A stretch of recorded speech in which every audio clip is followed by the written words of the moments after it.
Shalom, saudara yang terkasih, kita bersyukur untuk anugerah berkat yang Tuhan berikan bagi kita dalam kehidupan ini, juga untuk persekutuan bersama-sama dengan seluruh anggota Jemaat GKI Beringin melalui ibadah di hari Kamis ini. Kita akan persiapkan hati dan pikiran kita untuk datang ke hadirat Allah bersama-sama. Mari kita bersama pujikan sebuah nyanyian, Bagi Yesus Kuserahkan.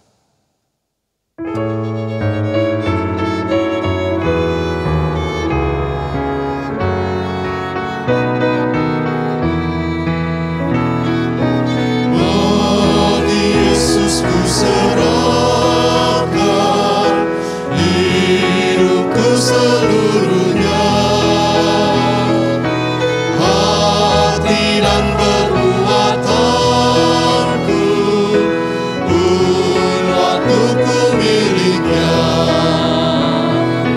Bagi Yesus semuanya, pun waktuku miliknya. Semuanya pun waktuku miliknya. Kerja baginya, tanganku kerja baginya, kakiku mengikutnya, mataku memandang Yesus yang ku puji Dia. Yesus semuanya yang ku puji Dialah. Bagi Yesus semuanya yang ku puji Dialah.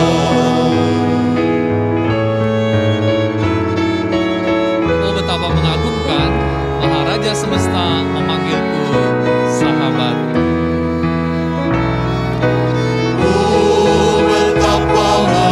Mengagumkan Maharaja Semesta,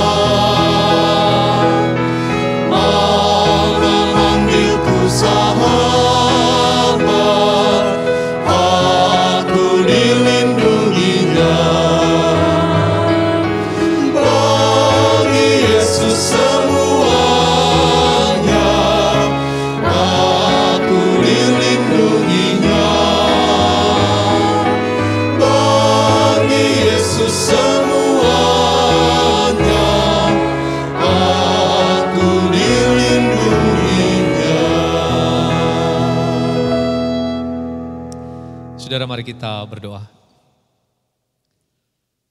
Tuhan, kami sungguh mengucap syukur karena Tuhan mau menerima kami. Tuhan juga menjaga dan melindungi kami di dalam kehidupan kami ini.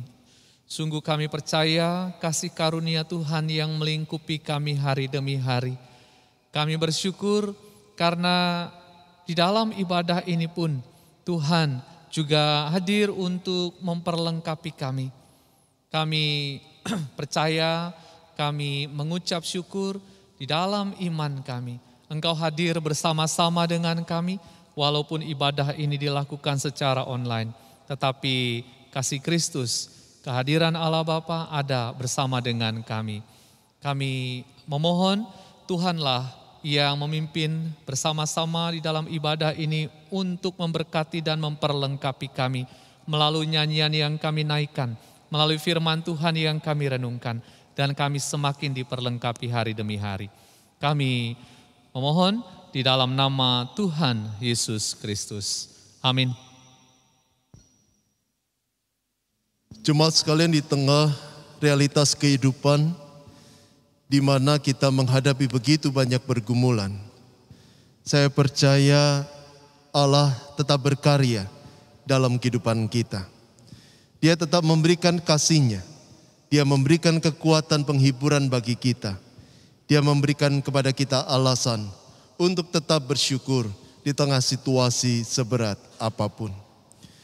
Karena itu mari kita menyiapkan hati kita untuk merenungkan firman Tuhan kita akan bersama menaikkan pujian Betapa Hatiku Berterima Kasih.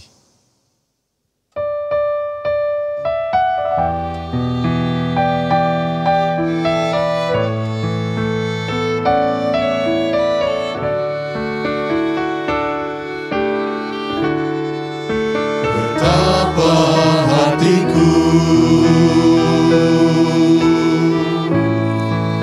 berterima kasih, Yesus, Kau mengasihiku, Kau memilikiku.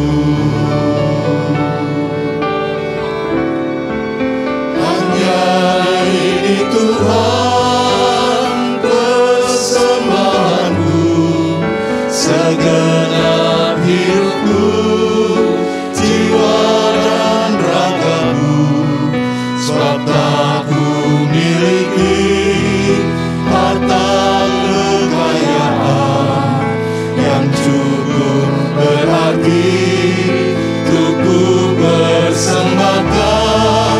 Hanya ini Tuhan permohonanku, terimalah Tuhan persembahanku, pakailah hidupku sebagai alatmu seumur hidupku.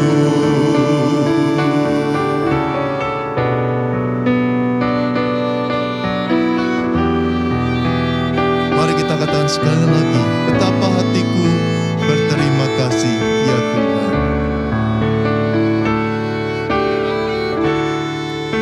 Betapa hatiku berterima kasih, Yesus,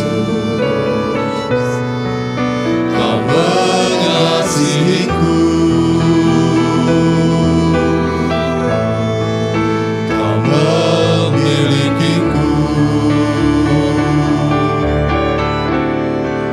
Hanya ini Tuhan persembahanku, segenap hidupku, jiwa dan ragaku, sebab tak ku miliki harta kekayaan yang cukup berarti untuk ku persembahkan. Hanya ini Tuhan permohonanku, terimalah Tuhan persembahanku, pakailah hidupku sebagai alatmu seumur hidupku.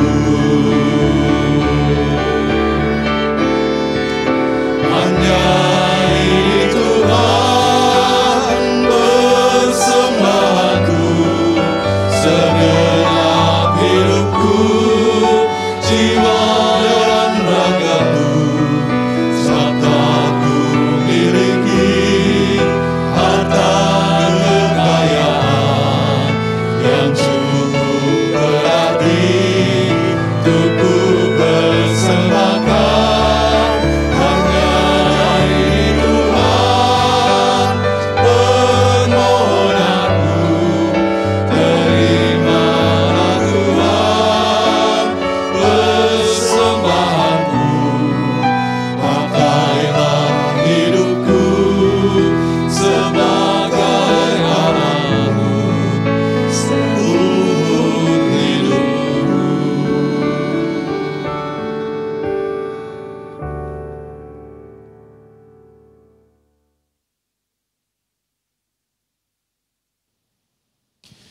Jemaat sekalian, mari sebelum kita bersama membuka, membaca, merenungkan firman Tuhan, kita terlebih dahulu berdoa.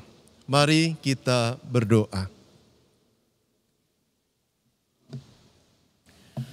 Tuhan yang maha baik, Tuhan yang penuh kasih, Tuhan yang senantiasa hadir dan menyertai kehidupan kami. Sungguh hati kami melimpah dengan syukur, karena di tengah momen yang bahagia, di mana kami boleh mengingat kebaikan-Mu, di mana kami boleh berdoa, di mana kami boleh memuji Tuhan, kami pun diberi kesempatan untuk bersama membaca dan merenungkan firman-Mu.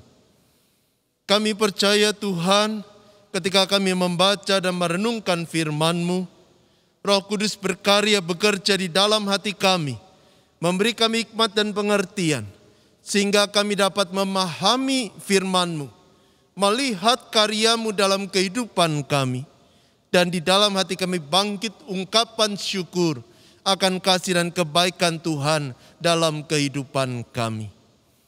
Karena itu saat ini kami menenangkan diri kami, membuka hati kami, membuka telinga kami, mengarahkan perhatian kami hanya kepada Tuhan, dan memohon, Bapa, berfirmanlah kepada kami. Di dalam nama Tuhan Yesus, kami sudah berdoa. Amin. Jemaat yang kasih Tuhan, saya mengajak kita bersama membuka kitab Keluaran pasal yang ke-25. Keluaran pasal yang ke-25 ayat yang pertama sampai ayat yang ke-9. Keluaran 25 ayat yang pertama sampai ke-9 tertulis demikian. Berfirmanlah Tuhan kepada Musa, katakanlah kepada orang Israel, supaya mereka memungut bagiku persembahan khusus dari setiap orang yang terdorong hatinya. Haruslah kamu pungut persembahan khusus kepadaku itu. Inilah persembahan khusus yang harus kamu pungut dari mereka: emas, perak, tembaga, kain ungu tua, kain ungu muda, kain kirmisi, lenan halus, bulu kambing, kulit domba jantan yang diwarnai merah, kurit lumba-lumba, dan kayu penaga, minyak untuk lampu, rempah-rempah untuk minyak urapan, dan untuk ukupan dari wangi-wangian, permata krisopras dan permata tatahan untuk baju efod dan untuk tutup dada. Dan mereka harus membuat tempat kudus bagiku, supaya aku akan diam di tengah-tengah mereka, menurut segala yang kutunjukkan kepadamu, sebagai contoh kemah suci dan sebagai contoh segala perabotannya. Demikianlah harus kamu membuatnya. Sampai sembilan bacaan kita pada saat ini. Jemaat yang kasih Tuhan, kita masih berada di tengah pandemi COVID-19. Dan sudah 1 tahun lebih kita menjalani situasi yang sulit seperti ini, dan rasanya kesulitan bukan semakin surut, bukan semakin berkurang, tetapi kehidupan terasa lebih sulit. Ada banyak tantangan, ada banyak pergumulan yang mewarnai keseharian kita. Dan realitas ini bukan hanya dihadapi oleh sebagian orang. Misalnya mereka yang berasal dari ekonomi menengah ke bawah, bukan. Tetapi realitas ini dihadapi oleh semua orang. Tidak peduli tingkat ekonominya, tidak peduli latar belakang pendidikannya, tidak peduli usianya, tidak peduli siapapun mereka. Mereka berada dalam situasi yang sama, menghadapi pergumulan dan kesulitan yang sama di tengah pandemi COVID-19 ini. Dan itu berarti pandemi ini bukan hanya dihadapi oleh kita yang bekerja saja, tetapi dampak dari pandemi ini pun dihadapi oleh anak-anak kita. Mereka yang masih duduk di bangku sekolah, mereka yang sedang menempuh studi untuk membangun masa depan. Pandemi ini pun membawa dampak dalam kehidupan mereka, khususnya dalam studi mereka. Beberapa anak mulai mengeluh ketika 1 tahun lebih mereka harus belajar dari rumah agar tidak terpapar virus COVID-19. Mereka mulai mengeluh, mereka mulai merasa tidak nyaman, mereka mulai mengungkapkan kebosanan mereka. Mereka menyatakan bahwa mereka kehilangan tawa dan canda bersama dengan teman-teman mereka. Bahkan dalam proses studi pun tidak semua berlangsung dengan lancar. Ada kesulitan, ada tantangan yang mereka hadapi yang membuat mereka pada akhirnya bisa mensyukuri saat ketika pandemi belum terjadi, saat ketika mereka bisa berangkat ke sekolah, saat ketika mereka bisa bersama dengan teman-temannya menempuh studi, menuntut ilmu di sekolah mereka. Namun saudara, yang menarik adalah di tengah begitu banyak orang yang mengeluh karena beratnya situasi yang dia alami, ada beberapa orang yang memilih untuk belajar melihat kebaikan dan pada akhirnya mereka bersyukur kepada Tuhan. Salah satunya adalah seorang siswa kelas 8 dari sebuah sekolah swasta. Dia menceritakan pengalamannya belajar di tengah pandemi. Dan di akhir dari tulisannya dia berkata begini, secara pribadi saya bersyukur atas waktu yang diberikan Tuhan ini. Melalui masa seperti ini saya bisa menjadi semakin bertumbuh secara iman dan lebih mensyukuri berkat-berkat Tuhan. Akhir kata, saya mengajak teman-teman semua untuk menjadi berkat bagi sesama. Marilah kita menyebarkan keagungan namanya di tengah masa pandemi ini. God bless you. Tuhan memberkati kamu. Jelaskan sebuah ungkapan syukur yang mungkin terasa aneh. Di tengah begitu banyak kesulitan, biasanya orang mengeluh. Di tengah begitu banyak kesulitan, biasanya orang menggerutu karena pergumulan demi pergumulan yang mereka alami. Tetapi yang menarik, siswa ini justru memberikan sebuah contoh yang berbeda. Menunjukkan sikap dan respon yang berbeda. Dia menyadari bahwa dia tidak bisa mengubah realitas yang ada. Yang dia bisa ubahnya satu, yakni cara memandang realitas yang sedang dia jalani. Dan dia memilih bukan melihat masalah, dia memilih bukan melihat pergumulan, tetapi dia memilih untuk melihat kebaikan-kebaikan Tuhan di tengah segala pergumulan yang dia alami. Tidak heran kalau pada akhirnya dia bisa tetap bersyukur. Meski mengalami begitu banyak kesulitan, dia bisa tetap bersuka cita. Meski mengalami begitu banyak pergumulan. Nah Bapak Ibu, dorongan yang sama, nasihat yang sama pun secara tidak langsung coba dinyatakan firman Tuhan kepada kita pada saat ini.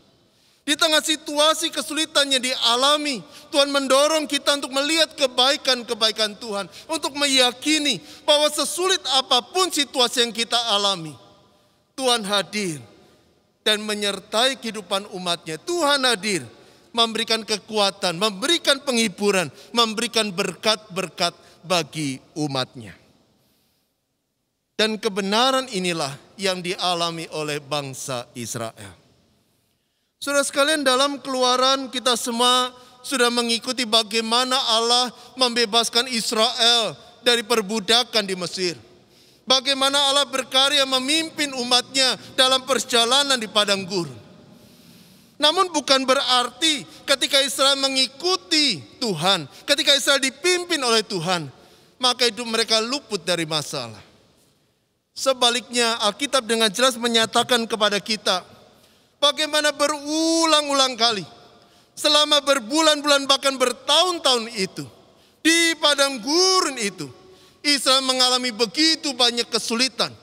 Israel mengalami begitu banyak tantangan, bahkan berulang-ulang kali. Mereka nyaris berhadapan dengan kematian. Ketika ada begitu banyak orang, bangsa-bangsa lain yang mencoba menghancurkan mereka. Sempat mereka dicekam kekhawatiran ketakutan. Dan bukannya sekedar ancaman dari bangsa-bangsa lain, tetapi berulang kali mereka mengalami kesulitan untuk memenuhi bahkan kebutuhan hidup mereka. Ketika mereka butuh air, yang mereka temukan hanya air yang pahit. Ketika mereka butuh makan, mereka tidak mendapatkan makanan yang mereka butuhkan. Tidak heran kalau pada akhirnya Israel berulang kali mengeluh dan menggerutu, baik kepada Musa maupun juga kepada Tuhan. Namun yang menarik, selama bertahun-tahun itu pula, selama berbulan-bulan, berminggu-minggu itu pula, ketika saya mengalami begitu banyak kesulitan demi kesulitan, pada saat yang sama, Allah pun juga menyatakan kasih-Nya dan menolong mereka. Ketika mereka butuh makan, Allah berikan makanan, bahkan setiap hari Allah cukupkan mereka dengan roti mana. Ketika mereka butuh minum, Allah mengubah air yang pahit menjadi air yang manis. Bahkan dari gunung batu pun Allah mengeluarkan mata air untuk memenuhi kebutuhan umatnya. Dan berulang kali, ketika ada musuh yang mencoba menghancurkan mereka, berulang kali pula Allah menolong mereka. Baik ketika mereka menghadapi kejaran dari tentara Mesir, dan dengan Laut Tebrau Allah membebaskan umatnya, maupun juga ketika mereka berhadapan dengan tentara Amalek, Allah melindungi umatnya. Jadi di tengah begitu banyak kesulitan, Allah hadir. Di tengah begitu banyak kesulitan, Allah menyatakan penyertaan kepada umatnya. Tujuannya agar ketika umatnya menghadapi kesulitan, umatnya tidak memandang kepada kesulitan.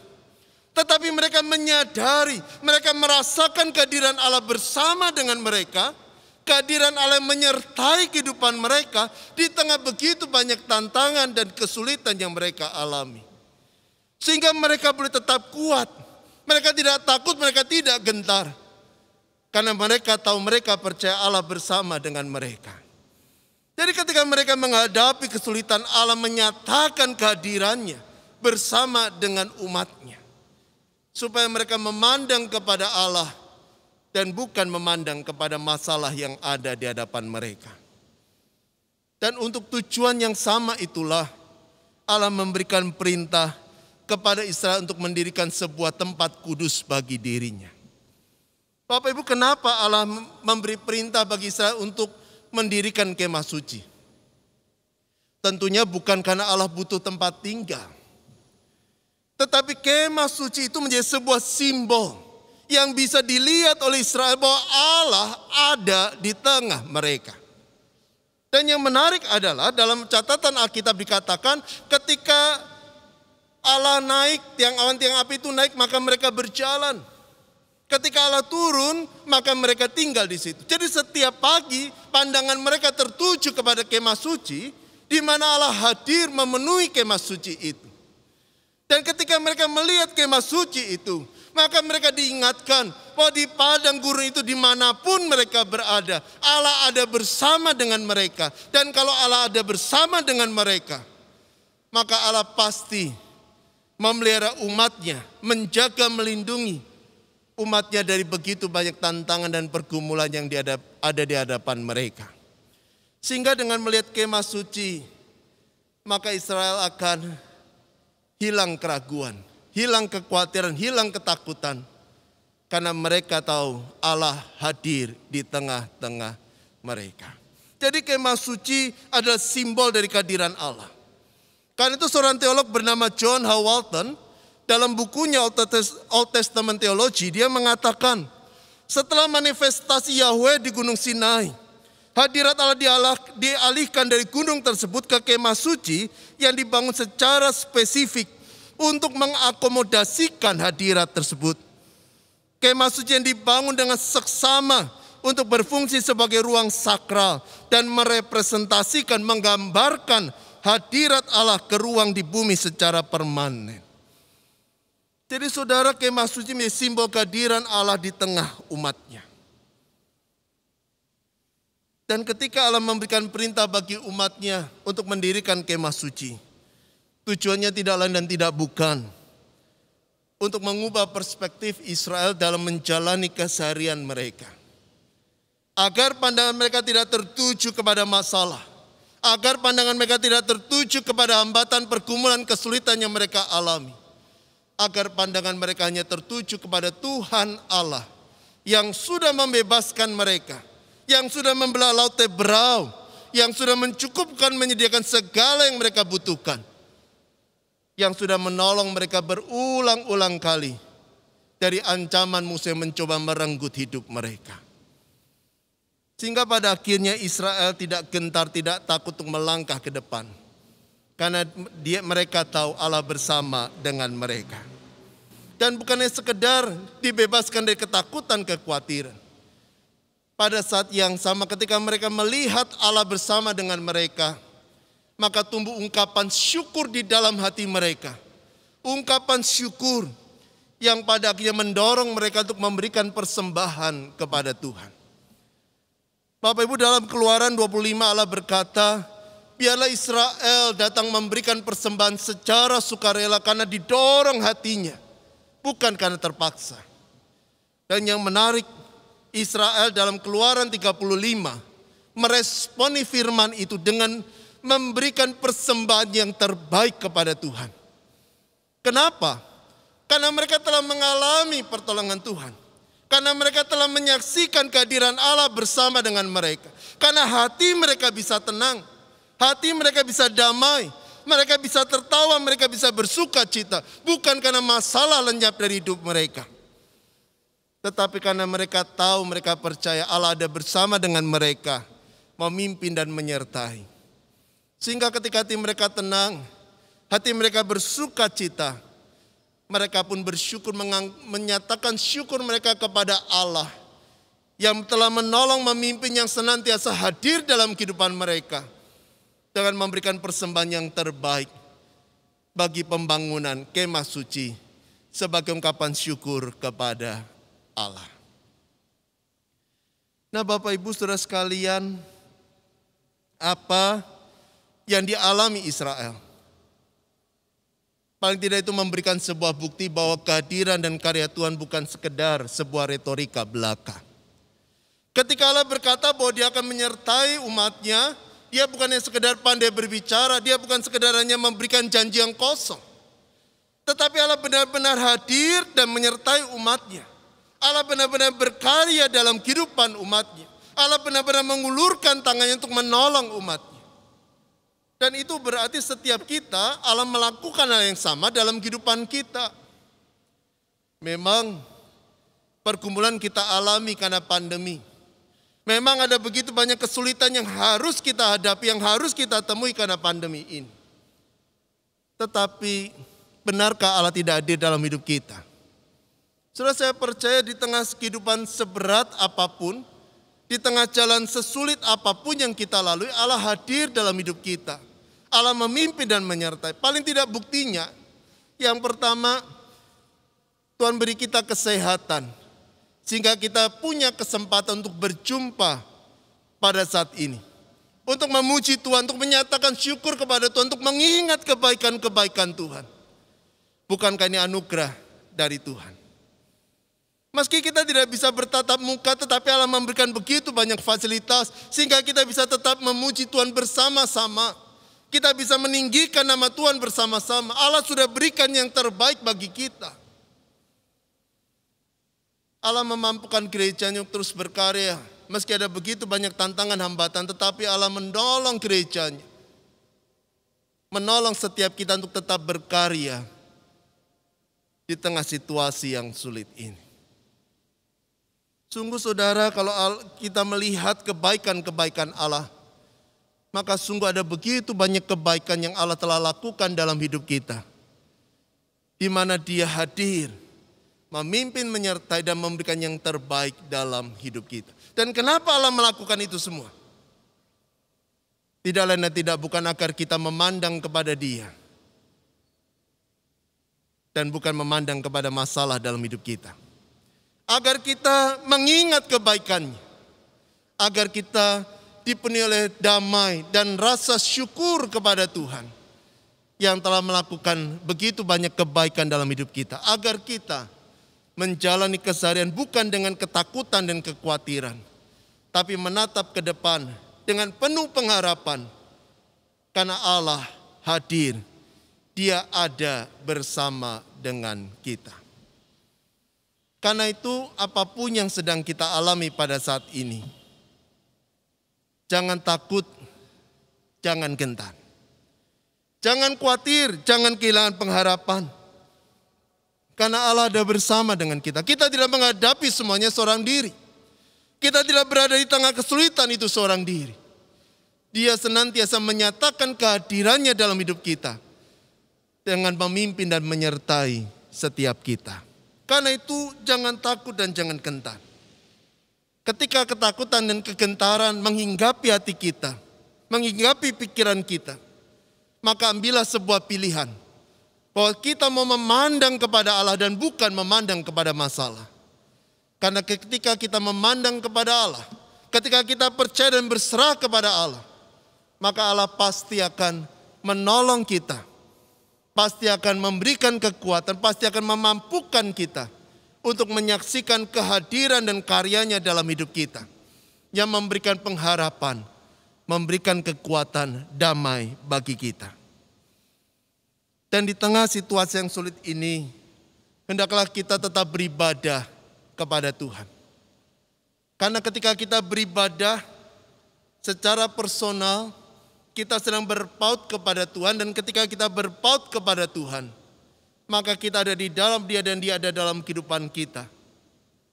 Dan ketika kita berpaut kepada Dia, maka Dia memberikan kekuatan kepada kita melalui firman-Nya, menghibur kita, membangkitkan pengharapan dalam kehidupan kita. Ketika kita beribadah juga secara komunal, meski mungkin kita belum bertatap muka, tetapi ketika kita boleh beribadah bersama secara komunal, di situ pun Allah berkarya dalam hidup kita. Karena melalui gerejanya, melalui setiap tayangan YouTube yang kita saksikan bersama, melalui setiap ibadah yang kita ikuti bersama, di situ Allah sedang berkarya menghibur kita, menguatkan, menyatakan firman-Nya, membangkitkan pengharapan bagi kita. Karena sesulit apapun jalan yang sedang kita lalui, jangan pernah melepaskan diri dari Tuhan. Tetapi marilah kita tetap berpaut kepada Dia, agar kita bisa mendapatkan kekuatan dari Tuhan. Dan pada akhirnya, ketika kita mendapatkan kekuatan, ketika kita melihat karya Tuhan dalam hidup kita, ketika kita bisa menjalani keseharian dengan penuh sukacita, dengan damai sejahtera, maka tetaplah bersyukur kepada Tuhan. Karena ketika kita bersyukur, disitulah kita selalu diingatkan pada kebaikan-kebaikan Tuhan bagi kita. Saudara sekalian, Allah sudah memberikan yang terbaik bagi kita. Sudah seharusnya kita pun memberikan yang terbaik kepada Tuhan sebagai ungkapan syukur kita. Dan pemberian yang terbaik, yang paling baik yang Allah ajarkan kepada kita adalah memberikan hidup kita sebagai persembahan yang hidup, yang kudus, yang berkenan kepada Allah. Memberikan hidup kita untuk dipakai oleh Tuhan, menyuarakan kasih dan kebaikannya di tengah dunia ini, menguatkan banyak orang, agar di tengah segala pergumulan yang mereka alami, mereka boleh melihat, menyaksikan kehadiran dan karya Tuhan dalam hidup mereka. Amin.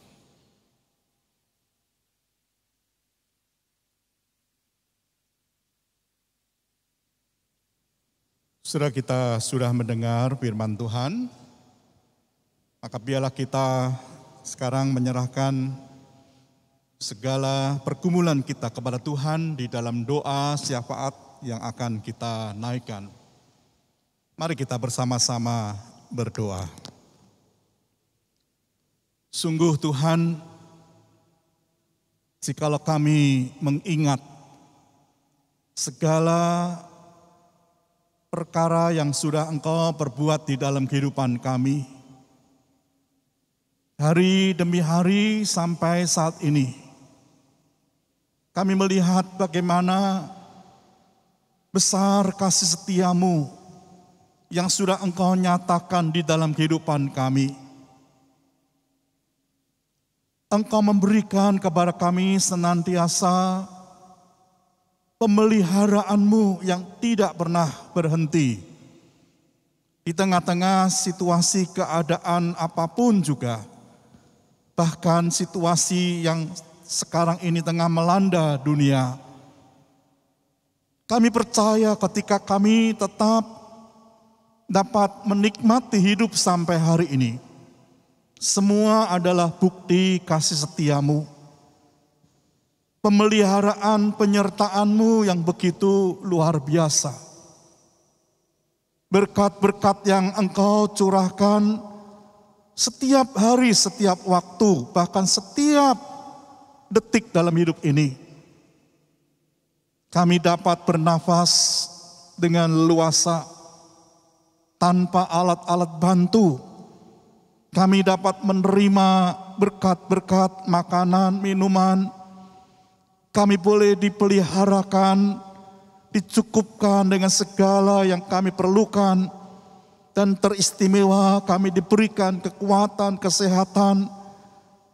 Dan begitu banyak perkara-perkara dalam kehidupan ini yang sudah Engkau nyatakan di dalam kehidupan kami sebagai anak-anak-Mu, bahkan seluruh umat manusia ini boleh menikmati berkat pemeliharaan-Mu. Maka Tuhan, ajarkan kami selalu untuk menghitung hari-hari dalam kehidupan kami, supaya kami beroleh hati yang bijaksana, supaya hati kami selalu melimpah dengan syukur. Sebab kami sadar, seringkali dalam kehidupan kami ini kami terlalu sering dan terlalu banyak hanya untuk mengeluh dan mengeluh. Kami merasa kurang ini, kurang itu. Kami tidak puas dengan ini dan itu. Tetapi hati kami kurang mensyukuri segala berkat kasih karunia yang sudah Engkau limpahkan dalam hidup ini. Maka Tuhan, kami datang, kami ingin belajar untuk bersyukur kepada Tuhan. Berikanlah kepada kami selalu hati yang melihat, hati yang mengerti, hati yang dapat terus bersyukur karena segala perbuatan-perbuatan kasih setiamu yang nyata di dalam kehidupan kami sampai saat ini. Tuhan, kami berdoa, kami menyerahkan juga anak-anak-Mu yang masih dalam pergumulan-pergumulan. Biarlah mereka juga boleh terus memandang kepada Tuhan, supaya iman mereka dikuatkan. Mereka boleh belajar untuk percaya dan menaruh pengharapan pada Tuhan. Sebab Engkau tidak pernah membiarkan terlebih meninggalkan anak-anak-Mu.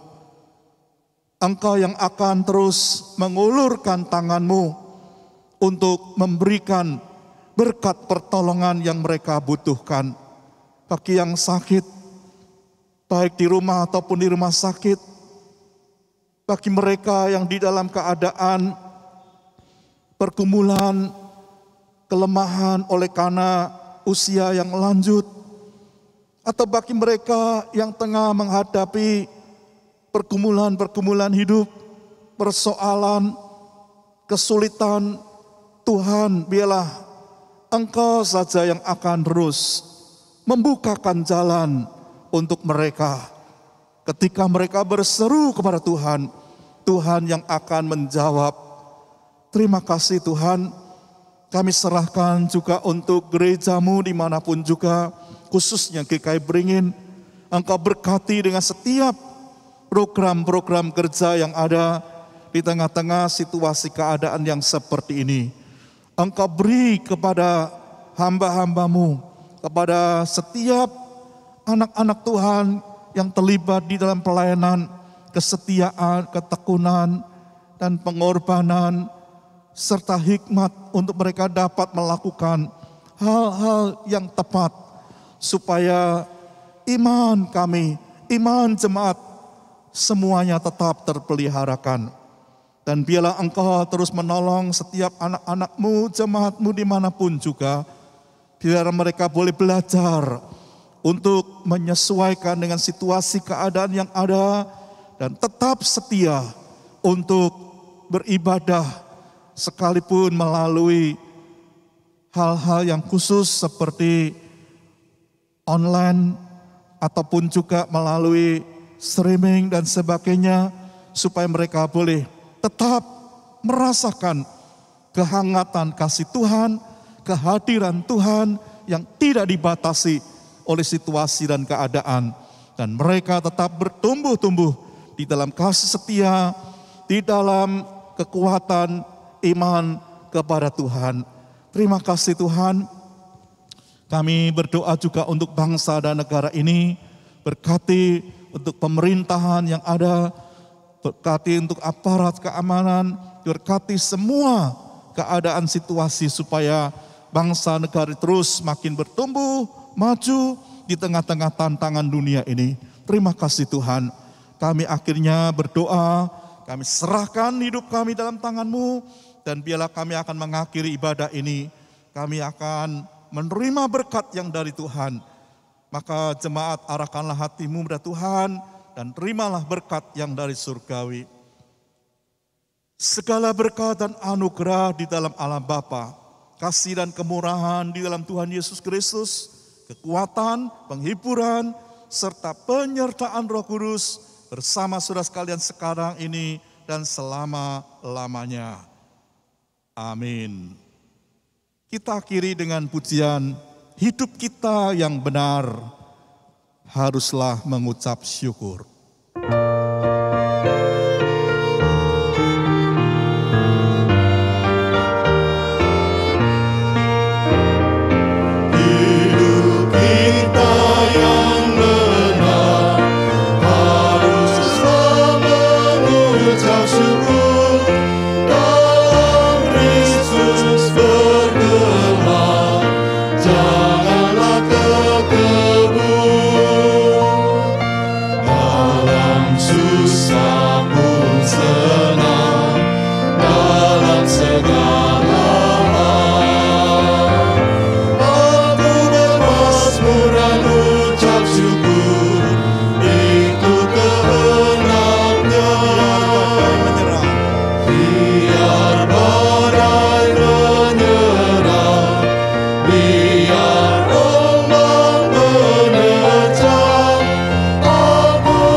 Amin. Tuhan memberkati kita semuanya.